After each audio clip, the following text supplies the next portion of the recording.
अस्सलाम वालेकुम ख़वातीन हज़रात, खुशामदीद। प्रोग्राम है ज़ियाबीतिस के साथ कैसे जिएँ, डॉक्टर मोहम्मद इम्तियाज़ हसन से पूछिए। डॉक्टर मोहम्मद इम्तियाज़ हसन हमारे स्टूडियोज़ में तशरीफ़ रखते हैं। आप director diabetics institute of Pakistan हैं और कंसल्टेंट डायबिटोलॉजिस्ट हैं। सर, आपकी आमद का बहुत शुक्रिया।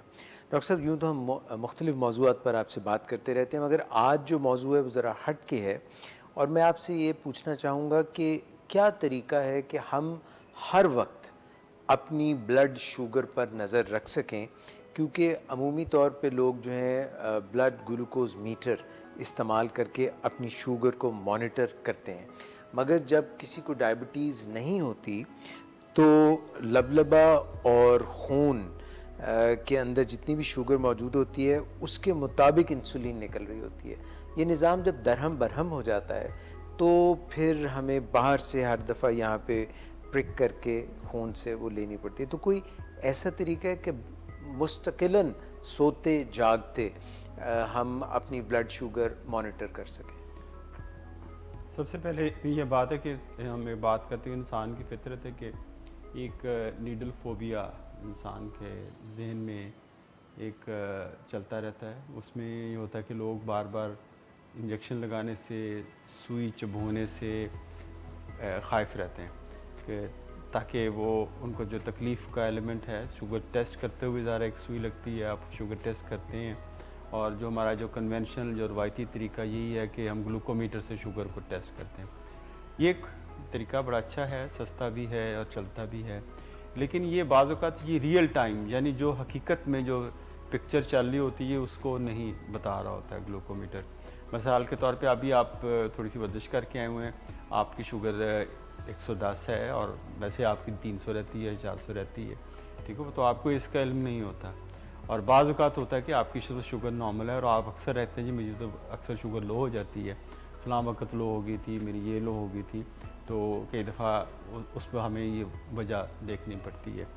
और बाज़ औक़ात हमें बहुत टाइट कंट्रोल चाहिए होता है, जैसे बच्चे छोटे टाइप 1 के होते हैं, हम चाहते हैं उनके बार बार शुगर टेस्ट किए बगैर हम उनके एक रीडिंग हमें पता चल जाए कि इनकी किस वक्त लो होती है या और किस वक्त इनकी हाई होती है। डायबिटिक हामला ख़वातीन में भी? और दूसरा जो गेस्टेशनल डायबिटीज़ जो जिसके अंदर हमें बड़ा टाइट कंट्रोल चाहिए होता है, जिसको हम हामला ख़वातीन की ज़ियाबीतिस कहते हैं, GDM भी नाम कहते हैं, इसके अंदर भी हमें बहुत टाइट कंट्रोल चाहिए होता है ताकि इसमें ना हाइपो हो ना हाइपर हो, दोनों चीज़ें उसको हम बैलेंस तरीके से करना।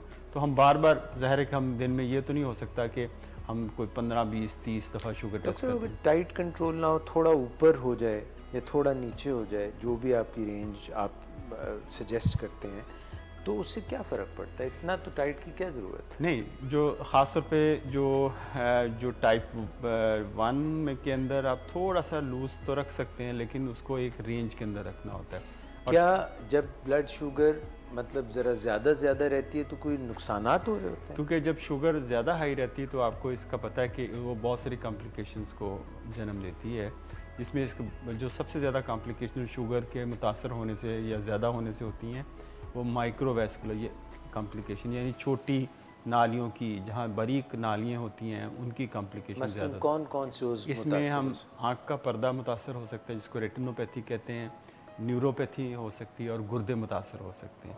तो ये जो 3 उज़्व हैं ये बड़े अहम उज़्व हैं, तो इन पे ज़्यादा इफ़ेक्ट आता है। और टाइप 1 के जो लोग हैं या जो दूसरे लोग हैं जिनकी शुगर कंट्रोल नहीं रहती, तो उनको ये इफ़ेक्ट्स इन पे ज़्यादा आते हैं। तो जैसे यानी हम कह सकते हैं न्यूरोपैथी भी इनको होती है, आँख के पर्दे का मुतासर भी जल्दी होता है और गुर्दों का मुतासर होना, अफ़ाल भी मुतासर है। जब गुर्दे मुतासर होते हैं तो फिर सारे जिस्म का निज़ाम ही दरम भरम हो जाता है, ब्लड प्रेशर भी हाई होना शुरू हो जाता है और उसके साथ हार्ट डिजीज़ का ख़तरा भी बढ़ जाता है गुर्दों के मुतासर होने की वजह से। और फिर आप एक लंबी है कि डायलिसिस है या खुदा न खास्ता हम रीनल ट्रांसप्लांट का सोचते हैं।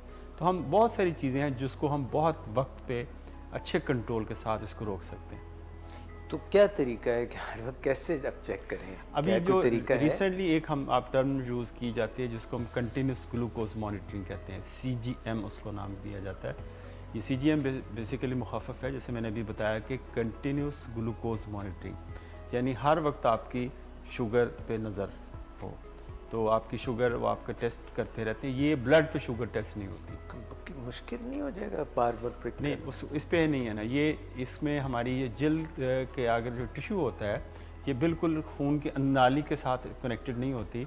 ये जिल्द की जो ऊपरी सतह होती है उसके अंदर होती है, जहाँ पे हमारा फ्लूइड होता है बॉडी का, जो जिस्मानी फ्लूइड है जिसको हम इंटरस्टिशियल फ्लूइड कहते हैं, ये वहाँ से उसको, उसमें जो ग्लूकोज की जो तब्दीली हो रही होती है उसको चेक करते। एक बारीक सी नन्ही सी बाल बराबर एक सुई सी होती, छोटी सी, जो हम एक सेंसर, जिसको हम सेंसर कहते हैं, वो हम उस पर लगा देते हैं। कहाँ लगाते हैं? वो पेट पे भी लग सकता है, बाजू पे भी लग सकता है, जहाँ पे आप मुनासिब समझें वो आप लग सकता है। तो उसको एक एप्लीकेटर, कितनी देर के लिए लगाते हैं? अब मैं उसकी तरफ, एक एप्लीकेटर होता है जिसके साथ आप उसको पिंच करते हैं, वो जाके वहाँ जाके अटैच करता है और वो स्टिकर की शक्ल में लग जाता है। यानी सुई इतनी बारीक होती है जिसमें दर्द वगैरह का एलिमेंट नहीं होता। तो उसको वो हर वक्त आपकी शुगर को रिकॉर्ड कर रहा था सेंसर। अब उसको अपने मोबाइल से आप उसके एक एप्लीकेशन होती है डाउनलोड करके, जब आप उसके अपने मोबाइल को उसके करीब लेके आते हैं तो आपकी वो रीडिंग, वो सेंसर में जो रीडिंग हम नाजरीन को कुछ उसकी शक्ल दिखा सकते हैं?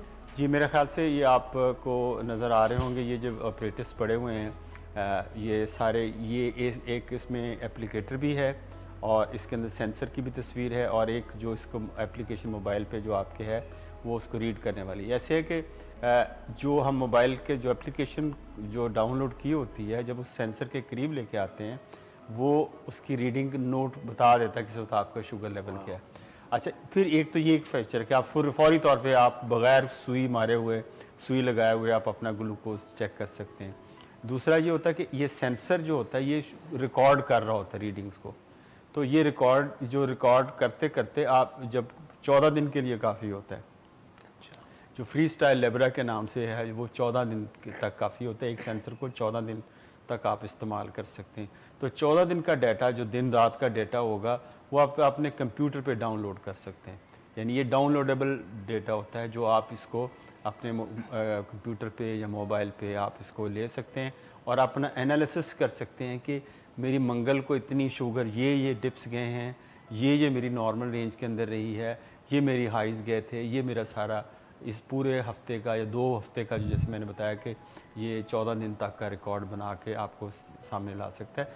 इसमें बहुत ज़्यादा मरीज़ को ख़ुद भी हेल्प मिल सकती है और दूसरा ये है कि डॉक्टर को बहुत हेल्प मिल सकती है कि कहाँ उसकी लो होती है, उसकी इंसुलिन को, उसकी दवाई को कहाँ हमें एडजस्ट करने की ज़रूरत है।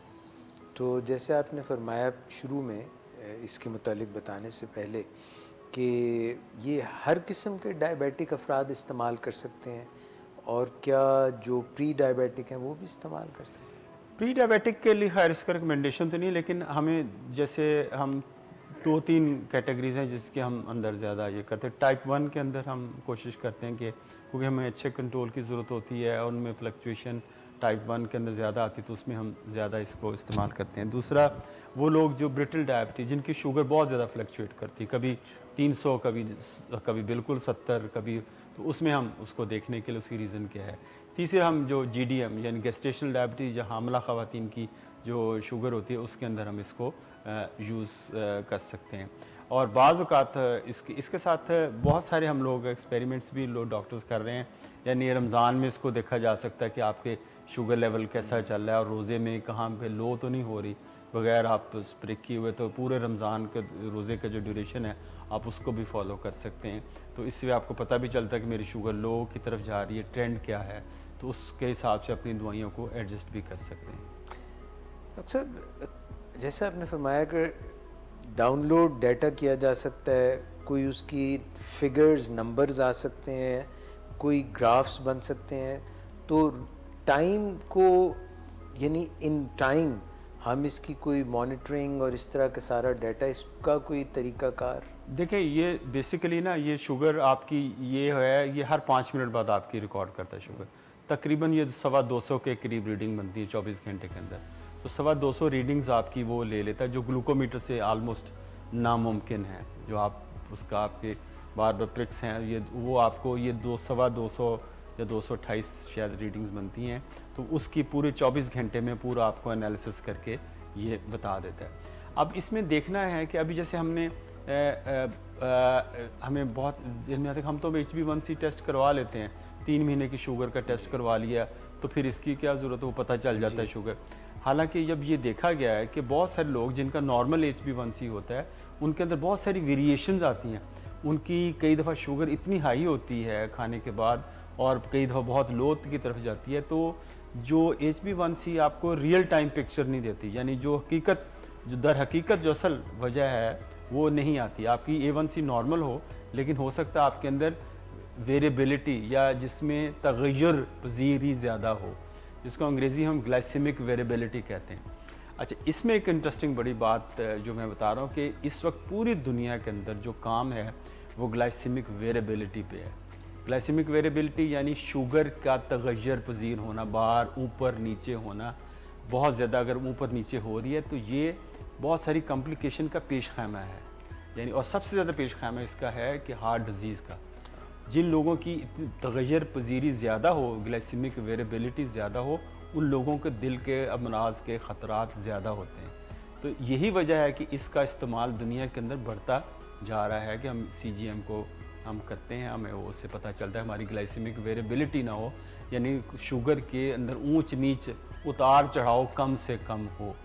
तो उसमें हमने एक टर्म यूज़ करते हैं, हमें हमें ये चाहिए कि हमें बहुत सारी हमारी जो रीडिंग्स हैं, यानी तकरीबन 70% रीडिंग जो हम पूरे जो हैं, अगर आपने 200 सवा 200 की हैं, तो 70% रीडिंग रेंज के अंदर होना चाहिए। रेंज क्या होनी चाहिए? रेंज है कि आपकी 70 से लेके 180 के दरमियान की रेंज है, उस उन्होंने की हुई है, जिसको हम टाइम इन रेंज कहते हैं, TIR कहते हैं।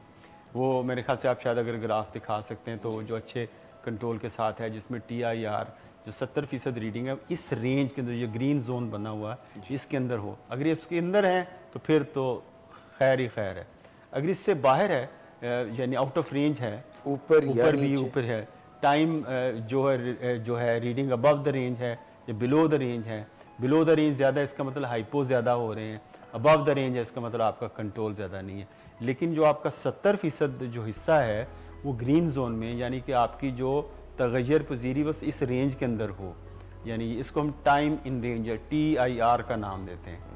तो TIR का हमें सबको अब ये कॉन्सेप्ट मेरे ख्याल से आहिस्ता आहिस्ता अगले कुछ सालों में HbA1c की जगह पे ले लेगा, और लोगों को पता होगा जी उनका टाइम इन रेंज कितना है और वो किस अच्छे लेवल पे जा रहे हैं। और इस तरह हमें ये देखें, हमें बहुत सारी कॉम्प्लिकेशंस पे अपने ट्रीटमेंट को मॉडिफाई कर सकते हैं, अपनी इंसुलिन को एडजस्ट कर सकते हैं, अपनी दवाइयों को एडजस्ट कर सकते हैं और कॉम्प्लिकेशन से बच सकते हैं।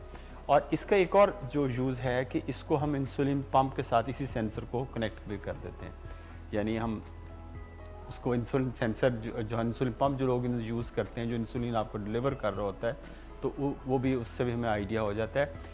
लेकिन जो इसका सबसे इम्पॉर्टेंट जो हमें इस वक्त यूज़ नज़र आ रहा है वो इसको क्लोज लूप सिस्टम, जिसको आर्टिफिशियल पेंक्रियास भी कहते हैं। वो होता है कि सेंसर आपका शुगर टेस्ट करता है, वो सिग्नल आपके इंसुलिन रेजरवायर को भेजता है, यानी जो पंप है, जो इंसुलिन जिसके अंदर पड़ी हुई है, तो वो उसको पता लगता है कि ये इतना ग्लूकोज है, तो उतनी ही इंसुलिन आपके जिस्म के अंदर इंजेक्ट कर देता है। तो वो भी हर वक्त लगी रहती है सुई? हाँ जी, वो साथ लगा रहता है, लेकिन इसको क्लोज लूप सिस्टम कहते हैं। ये दुनिया में अवेलेबल भी है और अप्रूव्ड भी है, लेकिन इसकी कॉस्ट ज़्यादा है, तो इसकी वजह से ये अभी इतना पाकिस्तान में तो खैर अभी नहीं है। तो डॉक्टर साहब, इंसुलिन पंप कब तक आप डायबिटिक्स इंस्टीट्यूट में लेके आएंगे? इंसुलिन पंप दुनिया पाकिस्तान में अवेलेबल है, लेकिन उसका क्योंकि कॉस्ट, उसकी इनिशियल कॉस्ट ज़्यादा है, और उसके साथ जो एसोसिएटेड है कि उसकी जो मेंटेनेंस कॉस्ट भी काफ़ी ज़्यादा है।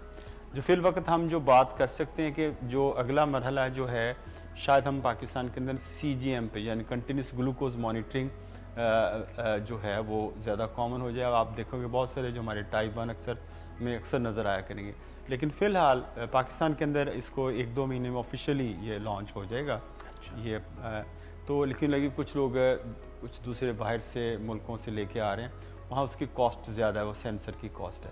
तो एप्लीकेटर तो वही रहेगा, सेंसर आपका 14 दिन के लिए काफ़ी होता है। अभी आपको कोई 15 से 20 हज़ार का पड़ता है अगर दुबई से। पाकिस्तान में आ जाएगा ये कंपनी जो ले आएंगी, तो फिर इसकी कॉस्ट भी कम हो जाएगी। इसमें हम उसको हम यूज़ कर सेंसर की असल बेसिकली जो आपकी वो प्राइस होती है, बाकी तो आप एप्लीकेशन से रीड तो वैसे कर सकते हैं मोबाइल से या दूसरी एप्लीकेशन से।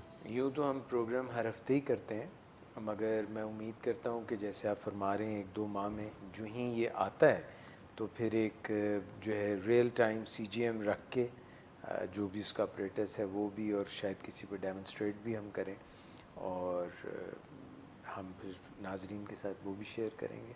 मगर जो आज आपने मालूमात दी हैं CGM के हवाले से, और ये जो नया कॉन्सेप्ट दिया है हम मेरे लिए नया था TIR वाला, ये बहुत ही ज़बरदस्त कॉन्सेप्ट्स हैं, और उम्मीद है कि डायबिटिक्स की लाइफ बेहतर होगी, उनकी प्रोडक्टिविटी, वर्केबिलिटी और सेहत हर तरह से बेहतर होगी। Thank you so much doctor Imtiaz Hasan. ख़वातीन व हज़रात, doctor Imtiaz Hasan consultant diabetologist अभी आपको बता रहे थे TIR के मतलब, CGM के मतलब और इसके बेनिफिट्स के मतलब। इंशाल्लाह नेक्स्ट वीक आपके लिए फिर हाजिर होंगे with new programme, with new information. अपना बहुत ख्याल रखिएगा। अल्लाह हाफ़िज़।